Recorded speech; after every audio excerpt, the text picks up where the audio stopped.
Have you ever woken up from a dream feeling like the world didn't want you back? It happened to me on a night that felt too quiet, so quiet it was almost suspicious. The kind of silence that presses on your ears, like the world is holding its breath. I was lying in my room, staring at the ceiling, when I heard it, a soft bell, not outside, not inside, somewhere above. Before I could even sit up, something impossible happened. A white key, glowing dimly like a firefly trapped inside a pearl, slid out from under my pillow. Attached to it was a tiny paper tag that read, "Your room is ready. Cloud Hotel, floor above the sky." First I laughed. This had to be a dream. But the key felt real, cold, metallic, too heavy for imagination. Before I could question it, the room began to fade, gently, like fog dissolving in sunlight. My bed softened into mist. The walls melted into silver. And then, I was falling upward, not down. The darkness lifted as luminous clouds swirled around me, petals of mist brushing my skin like feathers. Then I saw it, a hotel floating above the sky, anchored on nothing, resting on layers of shining clouds. It looked ancient, pillars carved with constellations, windows glowing gold, balconies stretching into the starlit horizon. The building shimmered as though made of moonlight and memory. A tall figure stood in front of the massive glass doors. They wore a white suit stitched with threads of starlight. When they smiled, the clouds beneath us rippled. "Welcome," the figure said. "We've been expecting you." I didn't know why, but that sentence made the hair on my arms rise. The doors of the Cloud Hotel slid open silently. Warm lantern light spilled out, carrying the faint smell of lavender, rain, and something nostalgic. A scent you feel you've known since childhood but can't name. The floor inside wasn't marble or wood. It was solidified cloud, soft enough to bounce lightly under each step yet firm enough to walk on. There were elevators without walls, drifting like bubbles. Floating lamps followed us, glowing gently, almost alive. "Where exactly am I?" I asked. The figure glanced at me with calm, knowing eyes. "You're at the highest hotel in existence," they said. "A rest stop for tired souls. People only receive an invitation when they're carrying a weight they can no longer feel." I froze. "What weight?" The figure smiled softly. "You'll remember when the time is right." My stomach tightened. A part of me already knew there was something I had forgotten, something important. "Let me show you your room," the figure continued. We walked past the lobby, where guests lounged on mist sofas. Some were laughing. Some cried quietly. Some looked as though they didn't remember their own names. Everyone felt a halfway here, half awake, half dreaming. "This place," I whispered. "Is it real? Does it matter?" The figure replied, "Everything that heals you is real. Everything that breaks you is real.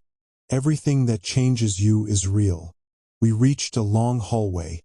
Every door looked identical, white, glowing faintly, except mine. Room 717. The door was black, the only black door in the entire hotel. "Why is mine different?"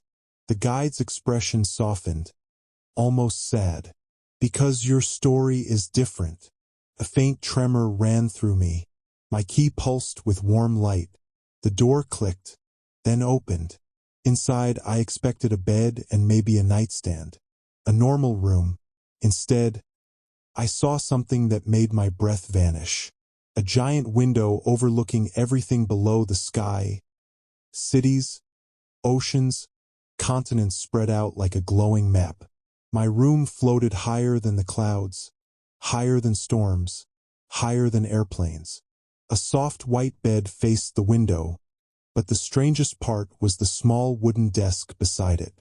On it lay a sealed envelope, with my name written in handwriting I didn't recognize, but somehow remembered.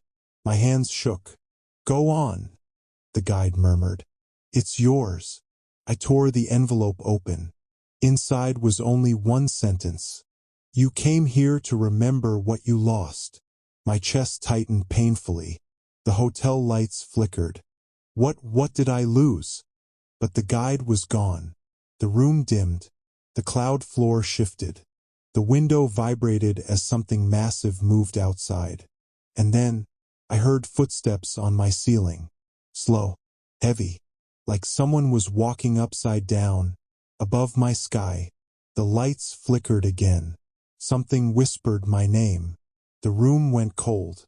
And from the window's reflection, I saw a shadow behind me. Tall, silent, watching. My story in the Cloud Hotel had only just begun. The shadow in the window's reflection didn't move, didn't breathe, didn't blink. For a moment, I couldn't tell if it was a person or just the darkness of the room clinging to a shape. My heart hammered against my ribs. Slowly, I turned around, expecting something horrifying. But the room was empty. Only my own uneven breathing filled the silence.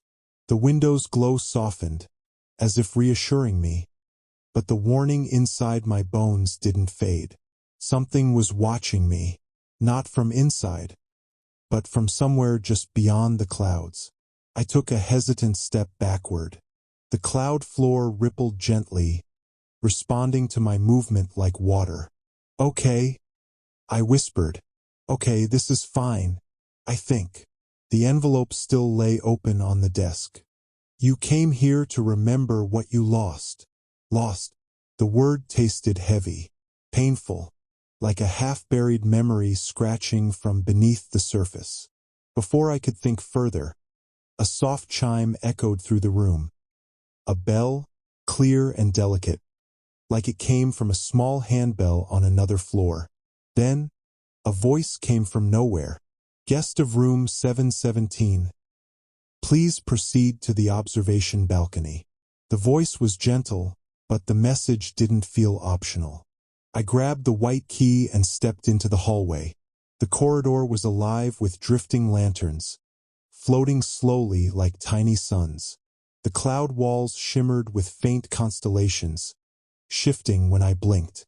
Guests moved past me, some smiling absently, some crying quietly, others looking lost, like they didn't know where they had come from. The air smelled of warm rain and nostalgia. I reached the lobby again. Only this time something was different. Everyone was staring upward. Above them, near the ceiling made of pale glowing mist, dark ripples spread outward, like an ink spill in clear water. A massive shadow drifted through it, too large to identify. The entire hotel seemed to hold its breath. What is that? I whispered. A man sitting on a mist sofa glanced at me. His eyes were tired but kind. It's been roaming for nights, he murmured. Some guests call it the sleepless one. The sleepless what? A creature that cannot dream, the man explained softly. It wanders between the clouds, searching for something it lost. He paused. It doesn't bother most people, but those who don't remember why they're here, it notices them. My throat went dry. Has it ever come inside? I asked. He looked away. Once. That was all he said. Before I could ask more, the chime rang again. Guest of room 717, your presence is required at the observation balcony. Every guest turned slightly toward me, some with curiosity, some with pity. Great. Just what I needed, being the special guest in a haunted cloud hotel. I stepped onto a floating elevator platform. It rose silently through swirls of mist, passing floors that faded in and out like dream layers. When it stopped, the doors opened to a wide balcony made of glowing cloudstone. And what I saw took my breath away. The sky below was no longer blue or black. It was a sprawling canvas of memories. Scenes floated beneath us like moving portraits. A child learning to ride a bike. A woman hugging someone goodbye at an airport. A boy crying in a rain-soaked street. Countless memories drifting like islands. A soft voice spoke beside me. "You're early." I turned. A woman stood there in a pale silver dress, her hair floating slightly as if underwater. Her eyes shimmered like moonlit water. "Your staff?" I asked. She smiled gently. "In a way. I am the archivist of memory floors." "What are these?" I gestured to the memories drifting below. "This is where the hotel revisits pieces of every guest," she replied. "Dreams, fears, choices, and the moments they tried hardest to forget." Her last sentence sent a chill down my spine. "Why am I here?" I asked. "You're here because your memory is sealed," she said softly. "Most guests remember why they came by the time they reach this balcony. You don't. You locked your own memory away before arriving." I shook my head. "Why would I do that?" "To protect yourself," she said. "Or someone else." The cloud beneath our feet trembled subtly. Far in the distance, a dark silhouette drifted in the sky, massive, slow, and silent. The sleepless one. The archivist's expression tightened. "It's watching you. It follows those with sealed memories." "Why?" "Because it can smell forgetting," she whispered. "And it wants what you buried." I swallowed hard. "What did I bury?" "You must unlock it yourself," she said. "Tonight, you will receive your first memory key. It will show you the beginning of what you lost." Behind her, a small cloud door materialized. She nodded for me to follow. Inside was a long, narrow corridor of floating memory frames. Each frame glowed softly, but the images inside were blurred. "You cannot open them yet," the archivist said. "Your memory key will decide which one appears first." "When do I get it?" I asked. She closed her eyes, listening to something distant. "Soon. But before that, there's something important you must know." Her voice dropped to a whisper. "Not every guest recovers their memory. Some guests never leave." My stomach tightened. "What do you mean?" She stepped closer, her expression somber. "The Cloud Hotel is gentle with those who carry pain. But those who refuse to face the truth they came here to find eventually become part of the clouds themselves." The frames on the walls flickered, and for a second, I thought I saw faces. Faces trapped inside the cloud walls, watching me with silent desperation. "I don't want that," I whispered. "Then you must face what you've hidden, even if it scares you." Before I could respond, the corridor darkened. A low, distant rumble vibrated the air. The archivist's eyes widened. "It's coming closer. You need to go now." The cloud floor shifted, becoming unstable. The sleepless one's shadow stretched across the corridor ceiling, tall, monstrous, undefined. "Take the elevator to the Dream Rest Hall," she urged. "Your first memory key will find you there." The balcony doors burst open as wind roared through the hall. "Go!" she shouted. I ran as the shadow swallowed the corridor behind me, cloud walls trembling like frightened breath. The cloud elevator lit up when I stepped on it. "Dream Rest Hall," I gasped.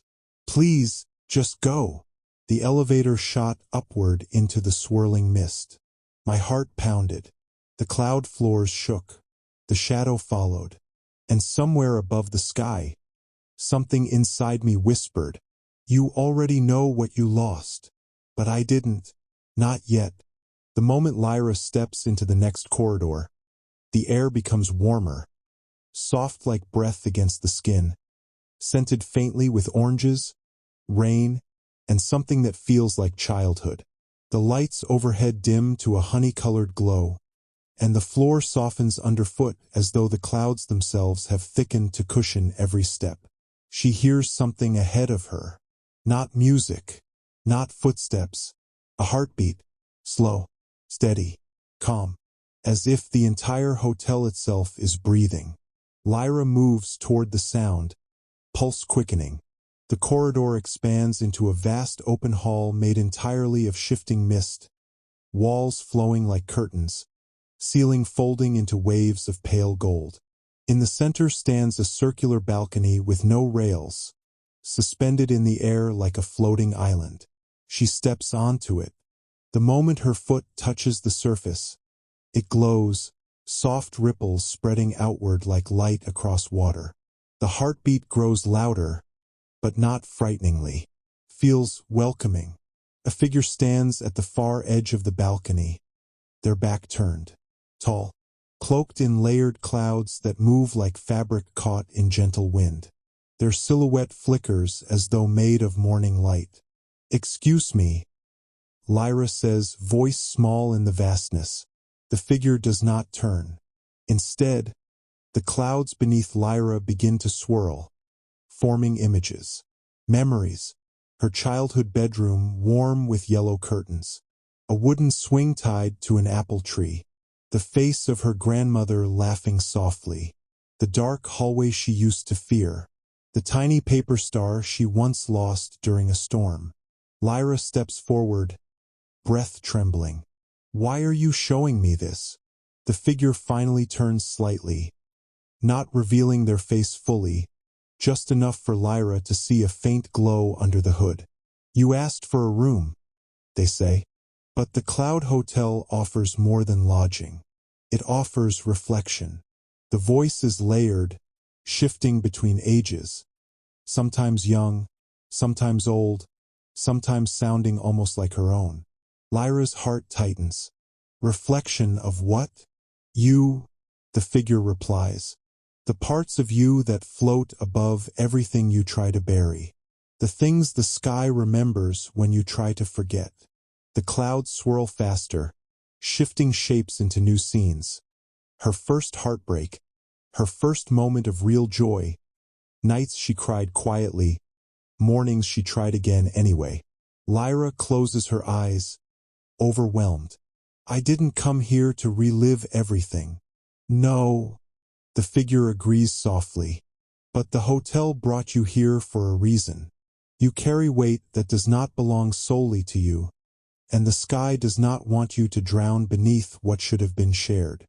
Lyra opens her eyes slowly. "What does that mean?" The figure gestures to the balcony edge. "Look." She steps closer. The clouds beneath the balcony part, revealing a view of the world far, far below. Tiny lights, tiny roads, tiny lives. And then she sees something strange. Shadows moving under the clouds. Humanoid shapes walking slowly like sleepwalkers. Not on ground, inside the clouds. Each figure carries something glowing in their chest. Bright, dim, flickering, fading. Lyra frowns. "What are they?" "Dream carriers," the figure whispers. "People who tried to hold too much emotion inside themselves. The sky keeps them afloat so they don't shatter on the ground below." Lyra watches, chills crawling up her arms. "Why show me this?" The figure's voice becomes gentle. "Because you're close to becoming one." Her breath catches. "That's impossible," she whispers. "Is it?" The voice replies, soft as fog. "You push yourself until your heart trembles. You comfort everyone but yourself. You sleep, yet you do not rest. You breathe, yet you do not exhale what burdens you." Lyra steps back, shaking her head. "No, I'm fine. I've always been fine." "That," the figure says, "is the most dangerous sentence in the world." The balcony responds to Lyra's distress.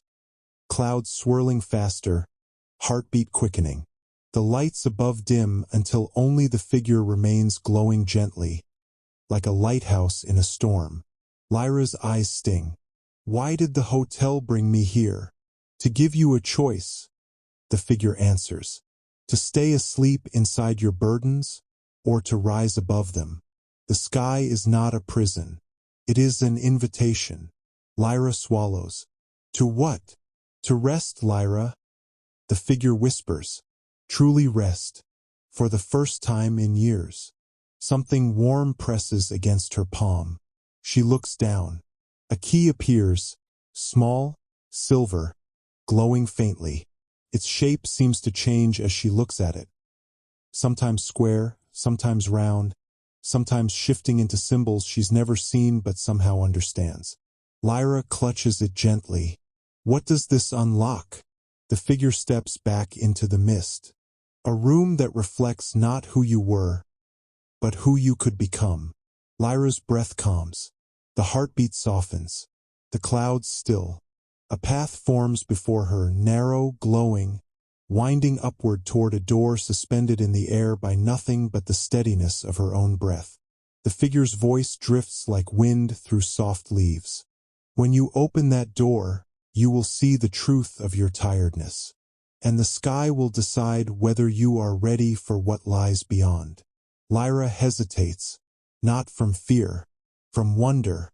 She takes a slow step forward. The path brightens. The hotel hums gently, like it's encouraging her. Then she walks toward the suspended door, heartbeat steady, breath slow, spirit shifting into calm determination. The door glows brighter with every step, silver, gold, lilac, blue, until it becomes a halo of living light. She reaches it. Her hand rises. The key warms in her fingers. And as the lock clicks softly, like the first raindrop before a soothing storm, the entire sky holds its breath.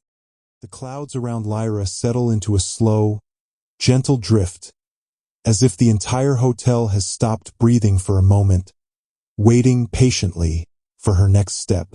The corridor ahead glows softly, the light spreading in delicate ripples, like moonlight reflected on still water. Something in the air changes, not colder, not warmer, just more aware. Like the hotel itself has turned its attention fully toward her. Lyra walks forward, but each step feels dreamlight, almost weightless. As she moves, the hall widens until the ceiling opens like a curtain being pulled apart by invisible hands. And the sky reveals itself again. Not the night sky she knew before. This one stretches endlessly, painted in deep velvet blue with slow-moving constellations drifting like floating lanterns. The stars are closer, close enough to touch if she lifted her hand. At the center of this vast open chamber floats a single door. A simple wooden door. No frame, no hinges, just suspended in the air, standing upright on nothing. Lyra feels something tighten inside her chest. Recognition, fear, comfort, all at once. She whispers, "Is this my room?" A gentle voice answers from behind her. Yes. Lyra turns slowly. The same guide, the quiet figure woven from silver mist and calm light, stands a few steps back, watching her with patient softness. This is where every guest eventually arrives, they say. At the room the hotel has been preparing their whole life. Lyra lets her gaze drift back to the floating door. It looks ordinary. Warm wood, soft grain, edges slightly worn. But the longer she stares, the more she sees faint silhouettes moving behind it. Shapes she almost remembers. Shadows of memories just out of reach. Her voice trembles. What's behind it? The guide tilts their head, listening to the quiet sky as though it whispers truths too delicate to speak aloud. What you lost, they say. What you forgot to feel. What you buried to keep moving when life demanded too much. The Cloud Hotel does not heal by force. It heals by returning. Lyra steps closer to the door. Each step feels heavier, not with fear, but with meaning. The air thickens, not suffocating, just dense with something ancient and familiar. She stops an arm's length away. The door hums faintly, not sound, emotion. Like a heartbeat, she inhales slowly. If I open it, will I come back out? The guide smiles gently. Everyone who opens their door returns. Just not everyone returns the same. Lyra feels the truth of those words slip into her bones. The hotel was never a trap, never a test. It was a bridge between a tired soul and the version of itself it lost along the way. She lifts her hand. The air around the door shimmers. The wood glows with soft silver veins, pulsing like quiet breath. Her fingers tremble as they hover above the handle. For a moment she hesitates, not because she's afraid of what's inside, but because she feels something else. A weight leaving her shoulders, a tension uncoiled, a loneliness she didn't know she carried loosening like a knot finally undone. She exhales, then touches the handle. It warms instantly under her fingertips. The door swings open without a sound. A breath of cool, sweet air rolls out, carrying the scent of rain-soaked grass, old books, warm tea, starlight, and something else. Home, but not a place. A feeling.